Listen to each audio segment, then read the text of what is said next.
Good morning. Good morning.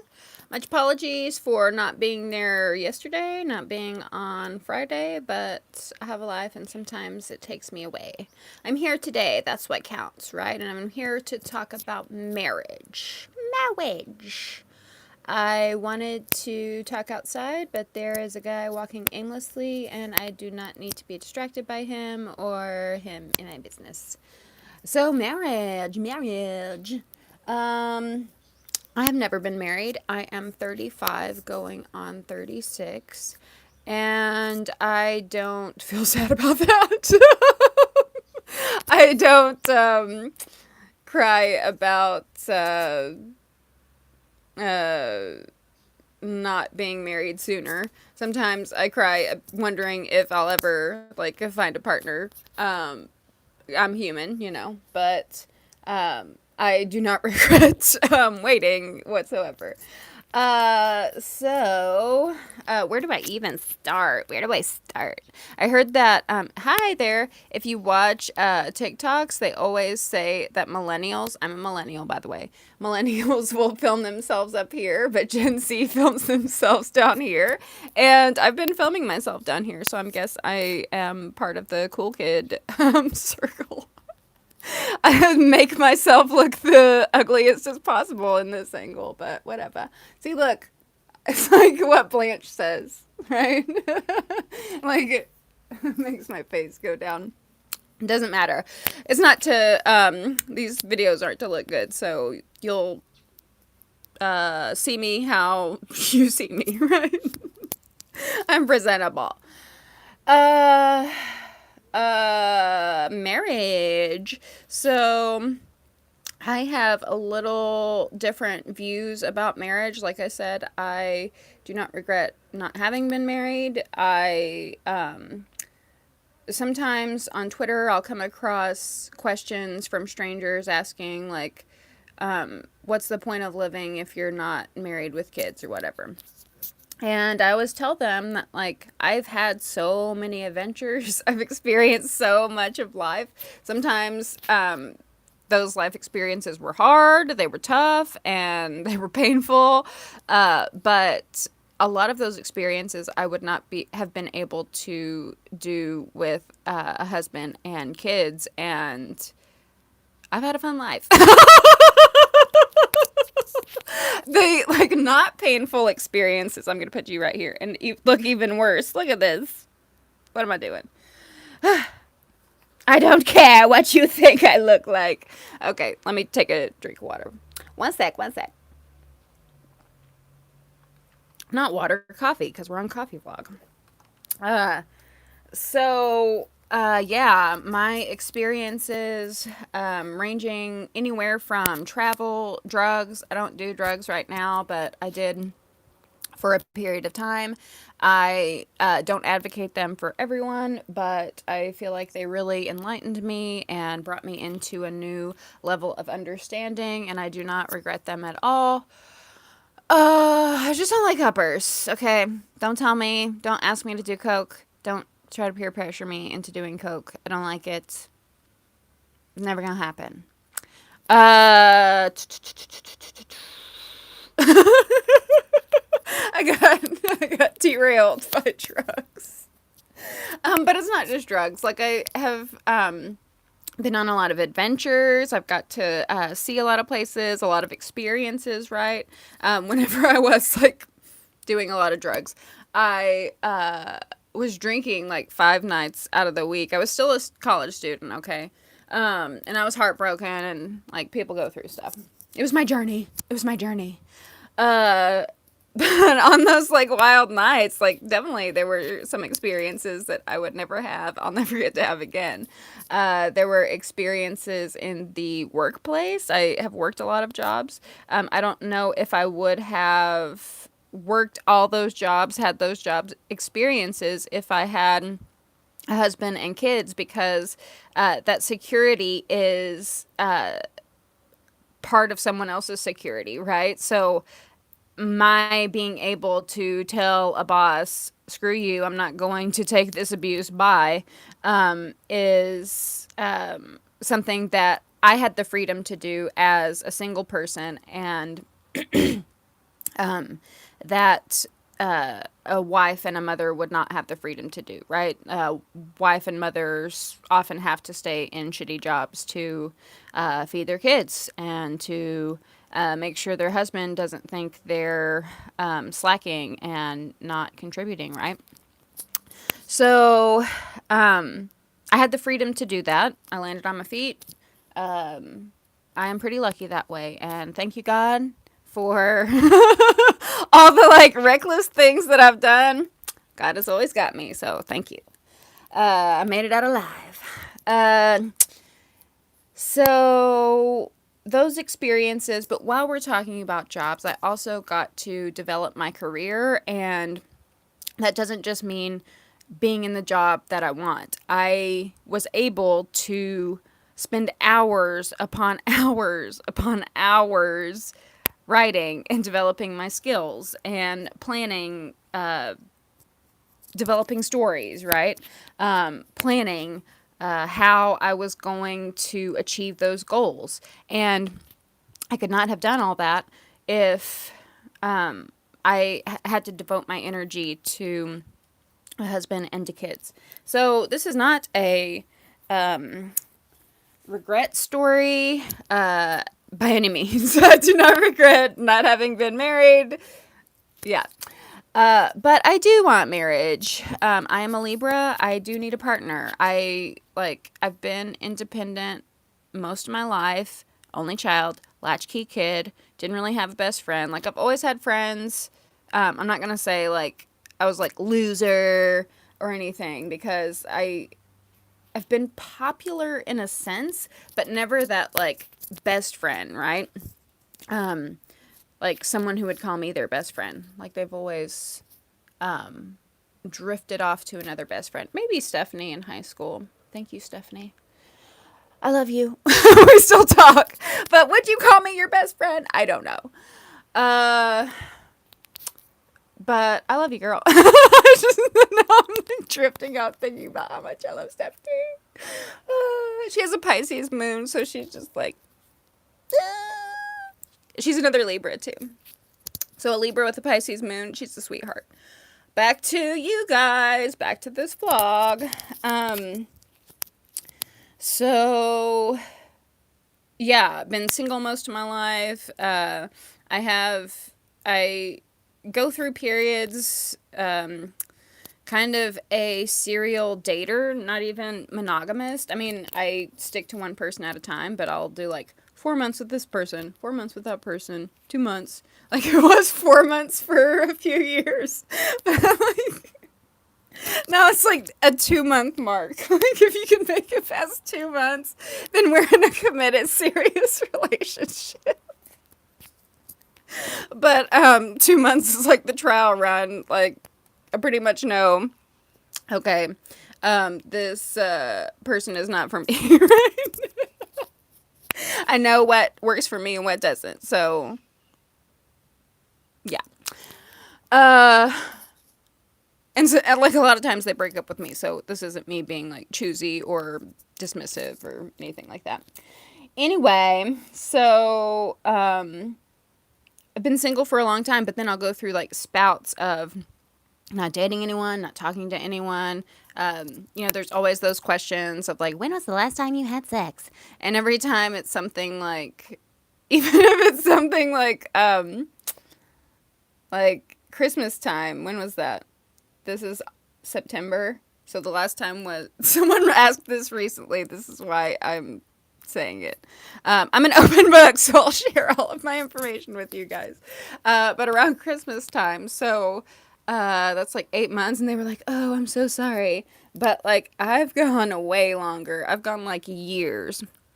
It is a little difficult now because I am in my sexual peak, but then like my sexual peak kind of got stunted from Trump, and then I had to like process sexuality in a different way. Too long, don't read. That's another topic. And I'm grateful that I had to work through those things because they wouldn't have gotten addressed otherwise, right? No regrets, no regrets. But yeah, so I was never the type of girl, even as a young girl. I said that I wanted to marry Ferris Bueller. My mom said that I said that. um,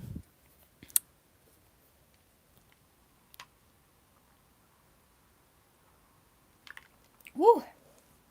Sorry, I need a coffee. But when I thought about marriage, I never thought about it in terms of a wedding, which I think a lot of girls in my generation still did. I don't think Gen Z is thinking about marriage in the way that my generation or past generations did, because that option isn't really available to them, and they're probably being born into even more broken homes. So it's like, what's the point?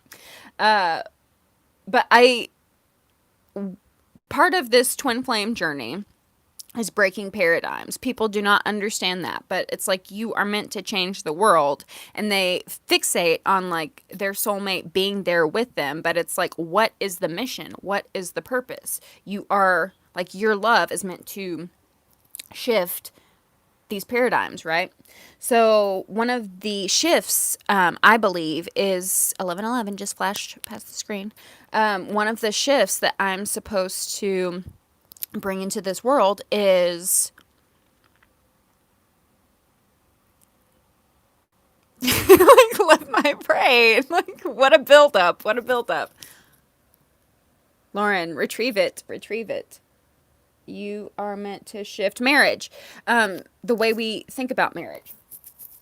So, and marriage, the concept of marriage has changed and is always changing.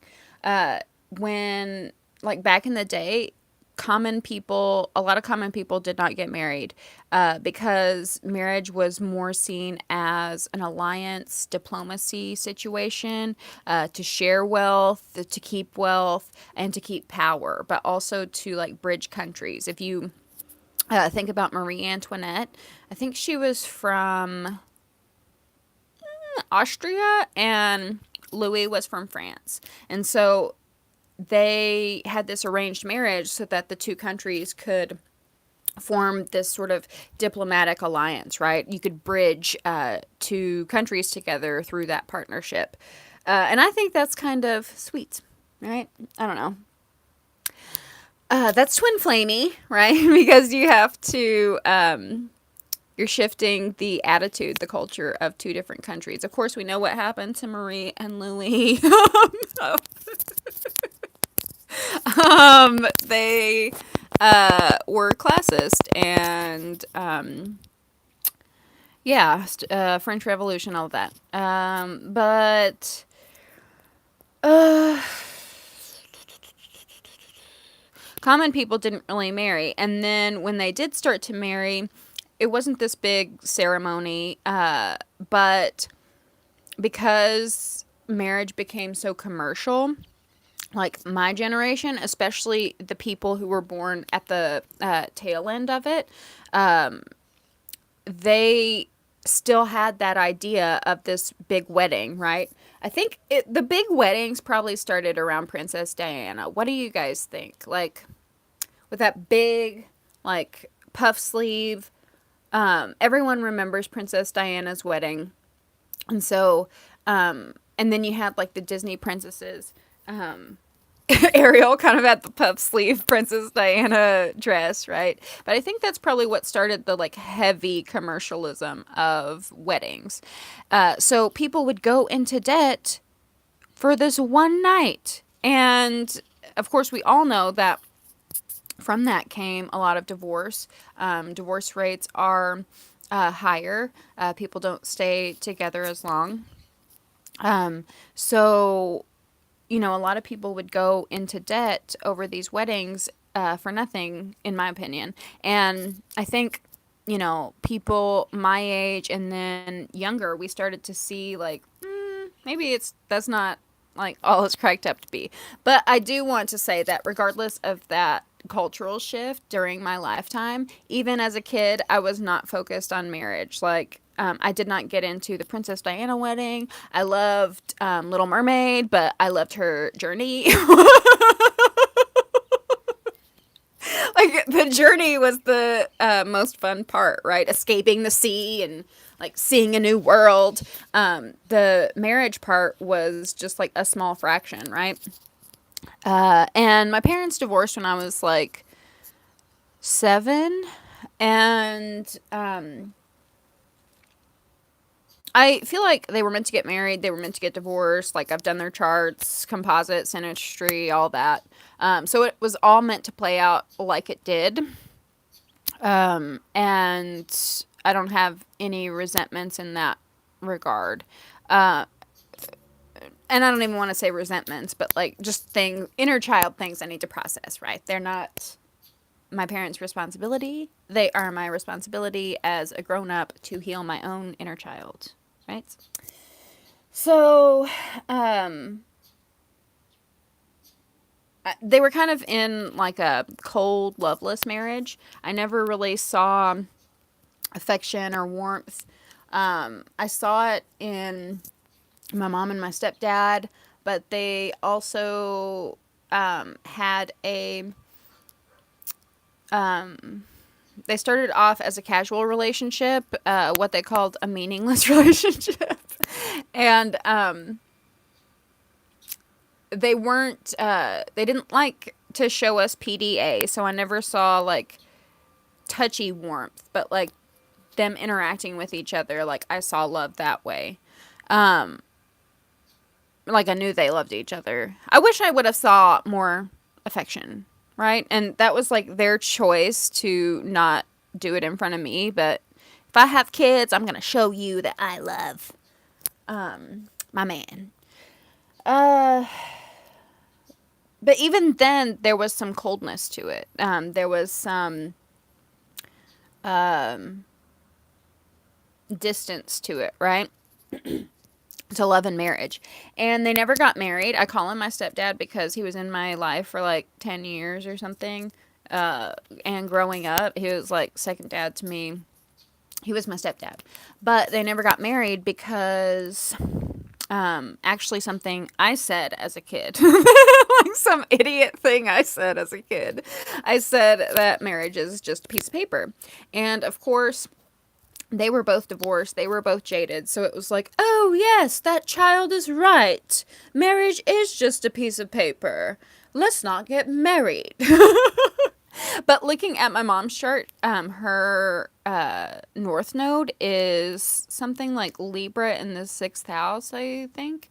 And she's kind of a self-centered person and doesn't really see it. Like, it's like her hidden enemy. Is to be like self-focused, right? And it hurts a lot of people, but she just doesn't see it. So one of the things she's working on in this lifetime is to be that partner, to form those alliances, to form those partnerships. But I don't think she has come to that realization because she's stayed single since my stepdad passed away.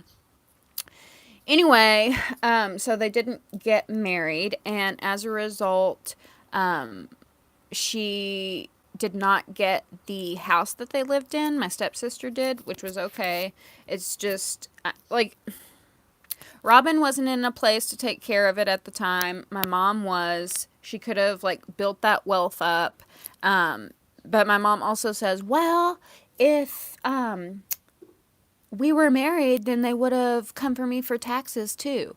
But, I mean, that's true, but you still had an opportunity to build wealth. And so I think sometimes my mom's trap is being so independent that, like, she doesn't rely on help from others. And so it just, the whole like life is an uphill battle. It's like either work yourself to the bone trying to survive or hope that the lottery just showers you with a giant lump sum that you can like blow.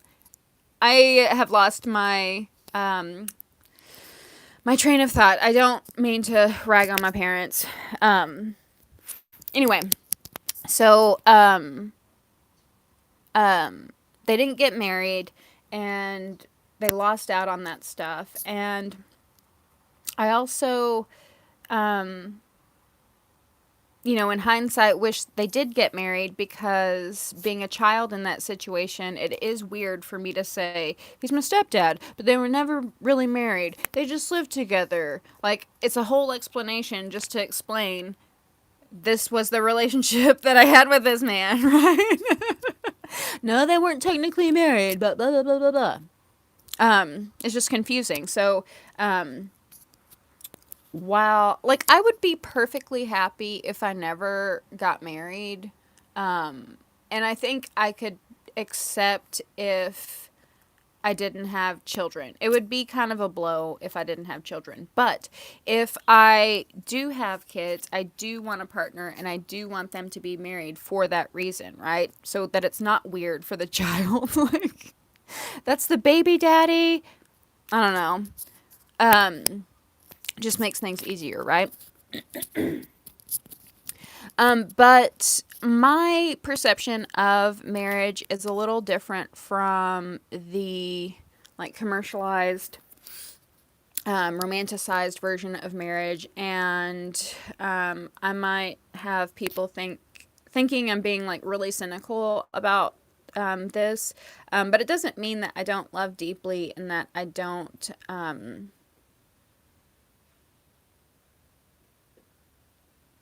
have faith. But if I were to get married, here's how I want to do it. I want it to be with someone I love. Like, that's no question, right? But I acknowledge that our life is always changing. I acknowledge that marriage, the purpose of marriage, the societal patterns of marriage aren't the paradigm that we, like, the societal realities of marriage do not match the idealistic paradigm of, fall in love with someone the minute you see them, and then get married and live the rest of your life happily ever after, right? I know that does not really exist anymore. And I don't want you to think that is a cynical perspective of love or a cynical perspective of partnership. It's not. In fact, I believe that it gives life a deeper meaning, because you can appreciate partnerships in their different forms. So I recognize that on some level, many levels, hi there, that marriage is more of a business partnership, like who you are going to spend your life with, right? Who are you going to have the help. My moon is in Virgo, and my Juno is in Virgo, so, like, and acts of service are probably my love language. I've done tests, and, like, the tests are like, that doesn't feel like me. But I do appreciate acts of service, so I am totally comfortable being single, but what I want from a marriage is someone to take the trash out while I do the dishes, right? To help me do these everyday things that I get overwhelmed with.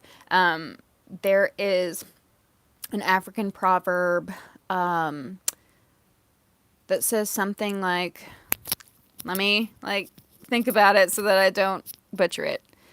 It's something like, if you want to go fast, go alone. If you want to last a long time, take someone with you. So I've gotten to places fast on my own, right? And I am glad. I don't know if I would say fast, but I was able to do a lot of things up until this point alone. And I've had that experience, and I'm grateful for that experience. But now, moving into the next phase, I would like to do things with the help of someone else. I do not want to wheel myself to the hospital when I'm near death all by myself. I do need time to relax, and I try to do it by myself, but there's like always a million different things that need to be done. When I lose a loved one, I do not want to mourn by myself. I would like a hug. I would like a hug when I lose a job. I would like a hug, when our president does something crazy. And some of you have children who can give you hugs. So, just a reminder. But yes, I would like someone for that. I would like someone to share the ups with, right? There's been a lot of things this past year, this like crazy year, just like small victories that I would love to share with someone. And they're not quite things to call your mom about. They're not quite things friends would care about. So having that witness, right? Having that support is something I look forward to. But recognizing the challenges of marriage, this is how I want to enter marriages. I want there to be an understanding that we are in it for 7 years. I picked the number 7 because of the 7-year itch. Maybe we can negotiate that, but I think it's a pretty good number. 7 years. It's not quite 10 years. It's past the 5-year mark. So marriage for 7 years, and then after that 7 years, we have a year where we reevaluate the relationship, and I also believe in prenups, but not in the way that you might think. I don't believe in prenups to be a gold digger or anything.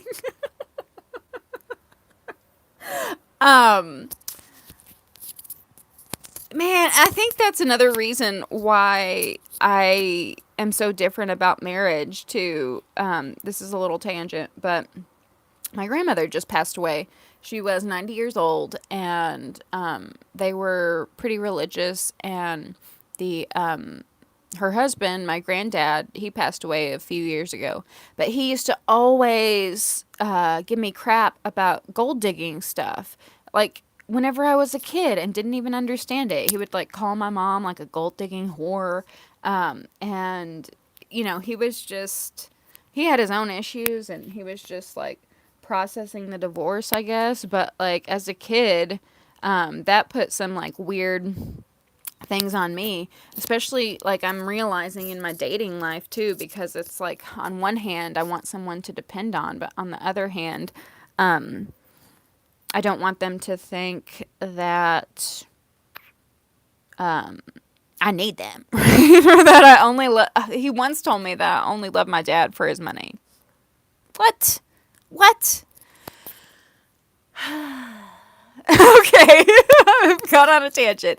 Anyway, so it's hard for me to get into those typical paradigms. I definitely want to have my own money first, right? And like share resources, but not have like one person to solely rely on, right? But sort of that operational day-to-day life. Prenups, sorry. So rather than prenups being like this gold digger thing, I want to set up prenups for our understanding of what the partnership will be, our understanding of what the marriage will be, our understanding of what the relationship will be. And I'm not saying like get into the weeds as far as every Monday we do laundry and every blah, blah, blah, blah, blah, right? But just lay out the expectations,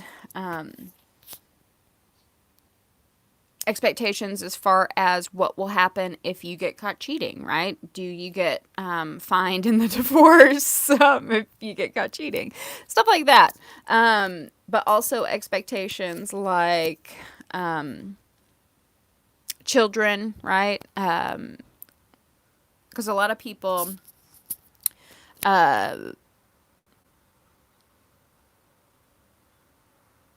have like their family culture is very different from someone else's family culture, and you're in love and you don't like you don't how do I want to say, like you're just used to doing your own like family way, and then you have to merge with someone else's, and that can cause a lot of confusion. But whenever I think our paradigm is to fall in love and not really think about those things, not think about the business aspect of marriage, not think about that business partnership of marriage.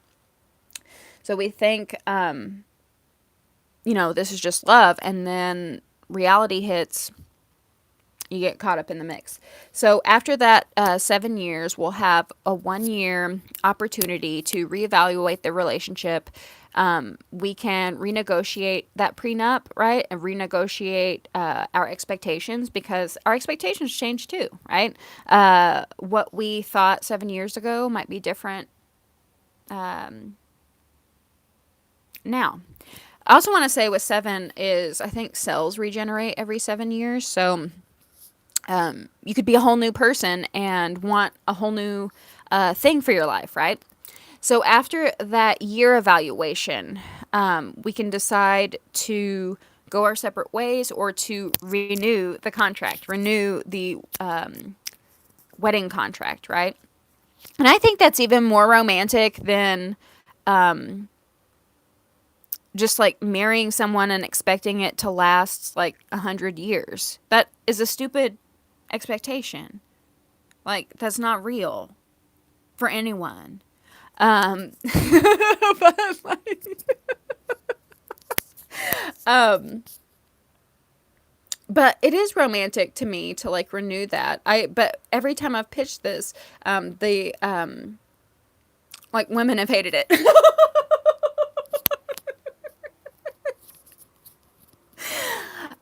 So sorry you hate it. But maybe my husband will like it.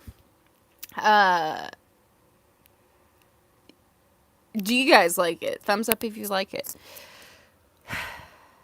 Especially if you have kids, like it lays out expectations, like what you expect in their education, allowances, savings bonds, grandma, grandpa, stuff like that.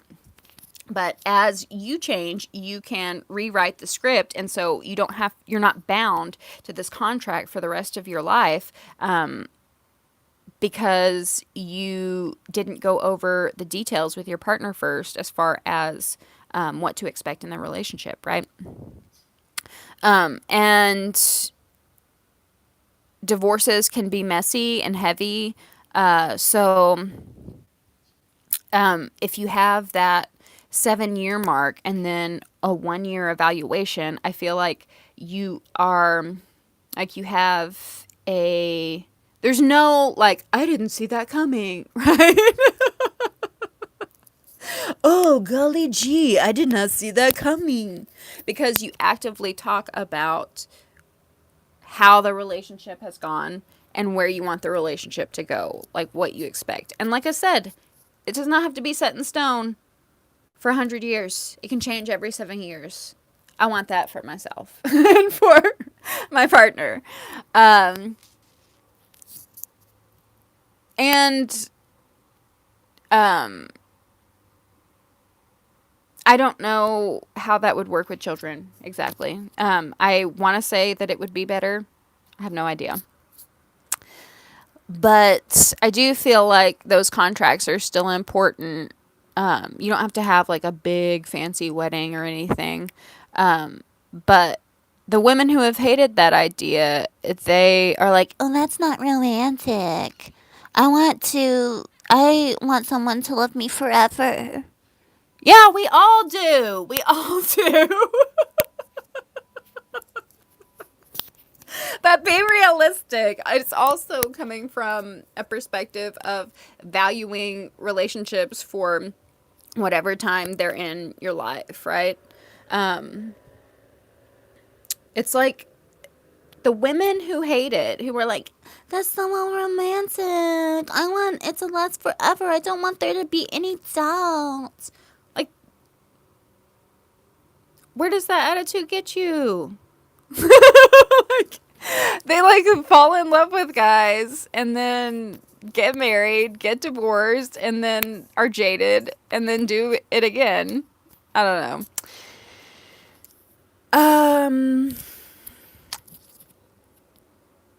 Is there anything else? Anything else I wanted to go over? I always think of like extra things whenever I get off and like, why didn't I say that? It's okay. On another video, or someone wants to question me at one point. But yeah, those are my views on marriage. That's my story. I'm sticking to it, and I am getting off here. One little rant because I'm noticing it. I dyed my hair with Genti and Violet. I know y'all saw it, but it's pretty much washed out. This is like the fourth wash. And I think it's a good alternative. Oh, dang. I think it's a good alternative for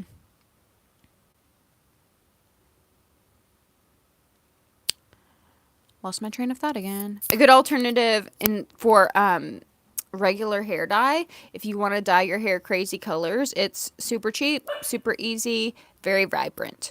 But I do want to say it gets everywhere. So this is the fourth wash, right? I haven't reapplied or anything, but it like sticks to the nail polish of my fingernails. Can you see that? They're like lavender tinted. It's clear nail polish, but like just running your fingers through your hair, it picks up like lavender stuff. I wish I could show you my phone case too, because it's like this purplish tint.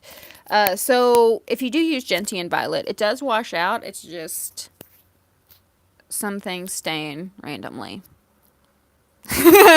Anyway, I love you guys. I will see you tomorrow. Bye.